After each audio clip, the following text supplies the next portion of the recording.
Menanti putusan sidang pra-peradilan Peggy Setiawan Senin mendatang, tim kuasa hukum dan keluarga optimistis Peggy bisa bebas. Dalam sidang pra-peradilan selama sepekan, tim kuasa hukum Peggy dan juga Polda Jawa Barat saling adu bukti dan saksi serta ahli terkait penetapan status tersangka Peggy dalam kasus pembunuhan Vina dan juga Eki. Persoalan alat bukti menjadi salah satu yang menjadi sorotan lantaran kedua pihak bersikukuh dengan argumennya. Kuasa hukum Peggy Setiawan, Sugianti Iriani, berharap keputusan Hakim Tunggal pra-peradilan memberikan kepastian hukum untuk kepentingan seluruh rakyat Indonesia. Sugianti pun menyebut proses persidangan pra-peradilan berjalan sengit antara pemohon dan termohon. Menurut pihak kuasa hukum Peggy, Polda Jawa Barat memiliki banyak kesalahan prosedural dalam penetapan Peggy Setiawan, seperti tidak melakukan pemanggilan sebelum ditetapkan sebagai tersangka, dan juga tidak memiliki surat penggeledahan dan penyitaan dari pengadilan. Sugianti juga mempersoalkan alat bukti yang dimiliki Polda, dan karena itulah pihaknya optimistis Peggy tidak bersalah dan bisa dibebaskan.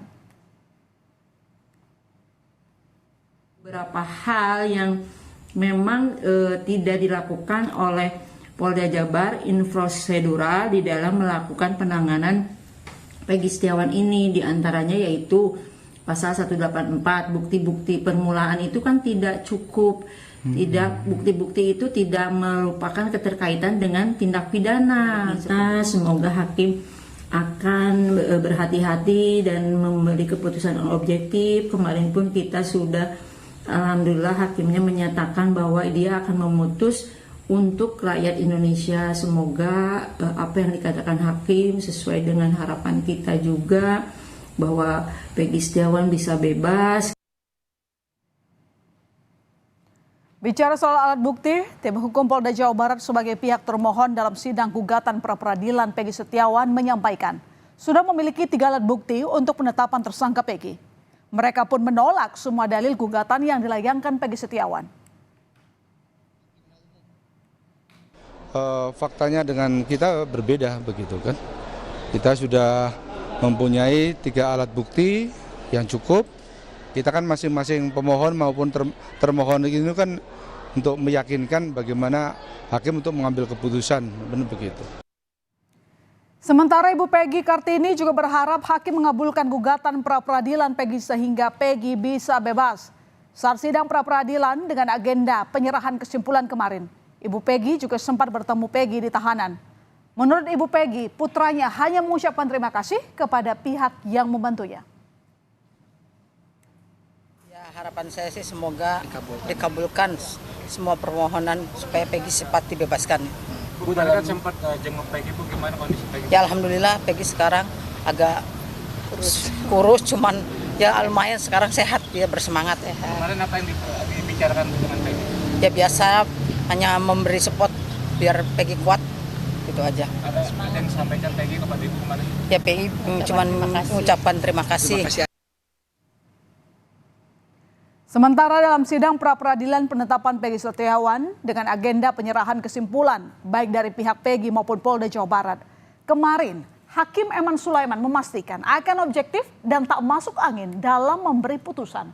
Hakim memastikan tidak perlu ada kekhawatiran putusan yang masuk angin dalam pra-peradilan Peggy Setiawan. Dalam persidangan yang hanya berlangsung selama 10 menit itu, Hakim juga menyatakan sidang akan dilanjutkan pada Senin 8 Juli 2024 dengan agenda pembacaan putusan pra-peradilan. Sudah dari awal saya katakan saya tidak punya kepentingan dalam perkara ini. Saya akan memutus dengan objektif. Tidak ada yang namanya tekanan dari manapun, saya abaikan kalaupun ada. Saya akan objektif, saya akan memberikan putusan yang terbaik. Terbaik ini bukan terbaik untuk pemohon, bukan juga terbaik untuk termohon, tapi terbaik untuk Indonesia. Amin. Ya, Amin. ya. Oke, dah. Kita agendakan untuk putusan hari Senin tanggal 8 jam 9. Insya Allah doakan saya biar bisa memutus dengan baik. Sudah didoakan dan yang mulia. Saya bisa sehat ya seperti itu. Kalau ada yang bilang, oh hakim masuk angin, kalau dalam tanda petik tidak ada. Kalau sebenarnya memang tadi aja saya minum tolak angin sebenarnya. Kalau itu dalam tanda petik tidak ada ya.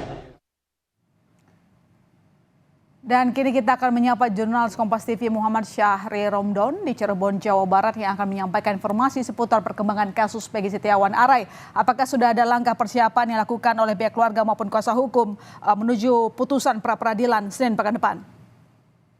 Ya, baik my sister di studio dan selamat malam saudara. Seperti yang kita dengar bersama beberapa waktu lalu bahwa pihak kuasa hukum Peggy Setiawan sangat-sangat optimistis akan kemenangan atau bisa dikatakan permohonan pra-peradilan yang diajukan tim kuasa hukum untuk membebaskan Peggy Setiawan dapat kabul atau dapat terwujud. Hal ini didasari beberapa indikator-indikator dan utamanya mengingat beberapa proses pra-peradilan yang sudah dijalankan oleh tim kuasa hukum yang juga dihadiri oleh termohon sejak Senin lalu sampai Jumat kemarin. Ada 3 landasan utama atau 3 faktor utama yang diungkapkan kuasa hukum Peggy Setiawan terkait prosedural yang dilakukan oleh tim penyidik Polda Jawa Barat terhadap Peggy Setiawan.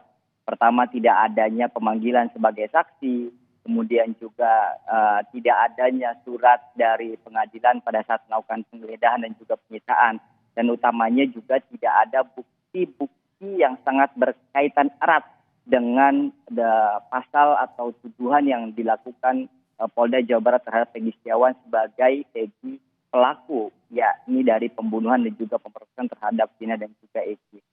Dari ketiga alat atau 3 dasar ini, tim kuasa hukum Peggy Setiawan sangat meyakini bahwa proses persidangan dapat membuktikan bahwa Peggy Setiawan tidak bersalah dalam kasus ini.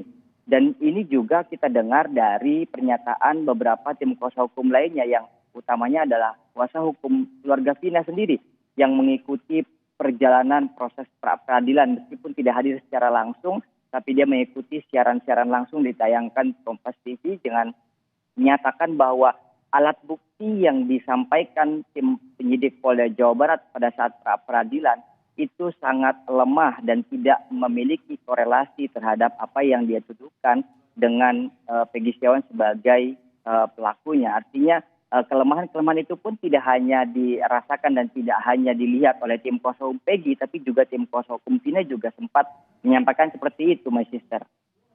Oke, Ray, seperti yang Anda singgung sebelumnya, banyak pertanyaan yang dilemparkan oleh pihak kuasa hukum Peggy begitu. Nah, bagaimana tanggapan dari Polda Jawa Barat? Mengingatkan kemarin untuk terkait dengan alat bukti ini cukup sengit diperdebatkan di persidangan. Tentu dari kedua belah pihak terus berusaha untuk mempertahankan dalil dan juga mempertahankan apa yang mereka anggap benar, termasuk baik dari tim kuasa hukum Peggy Setiawan dan juga tim Polda Jawa Barat yang menyatakan mereka memiliki bahkan 3 alat bukti dan itu bisa dikatakan sebagai keabsahan mereka untuk menetapkan Peggy Setiawan sebagai tersangka. Lagi-lagi proses penentuan yang dilakukan dalam proses pra-peradilan ini dikembalikan sepenuhnya menjadi kuasa dari hakim itu sendiri. Artinya hakim yang akan memutuskan pada Senin besok apakah memang keputusan hakim ini dapat memberikan pra-peradilan Peggy Setiawan dikabulkan ataupun sebaliknya.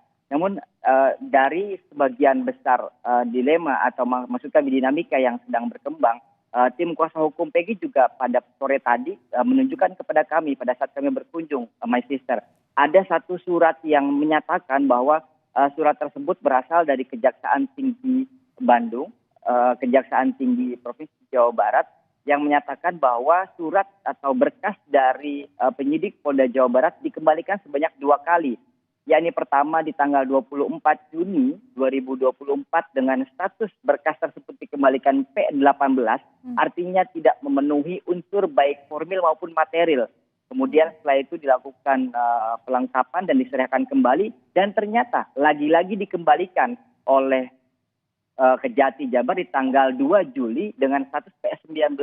Artinya tim kuasa hukum Peggy Setiawan sangat meyakini bahwa apa yang dituduhkan kepada Peggy Setiawan baik dari bukti secara formil maupun material dan termasuk proses penetapan tersangka terhadap Peggy sangat tidak prosedural menurut mereka dengan beberapa landasan-landasan dari pasal-pasal di KUHP dan lain sebagainya. Hal inilah yang terus meyakinkan dari kuasa hukum Peggy Setiawan akan proses pra-peradilan yang telah diikuti dan diperjuangkan oleh tim kuasa hukum Peggy Setiawan akan terkabulkan. Dan tentunya harapan sesuai dengan tim kuasa hukum bahwa hakim dapat memberikan keputusan tidak hanya bagi Peggy, juga tidak hanya bagi termohon yakni penyidik Polda Jawa Barat, tapi seluruh untuk rakyat Indonesia. Artinya kepastian hukum yang bisa memberikan keadilan bagi seluruh rakyat Indonesia, artinya bisa menjadi pelajaran di kemudian hari. My sister. Ya, baik, terima kasih Arai. Sama-sama kita akan menanti bagaimana putusan Senin nanti. Apakah pihak mana yang dianggap benar, Polda atau justru pihak Peggy Setiawan. Terima kasih, selamat kembali bertugas Arai.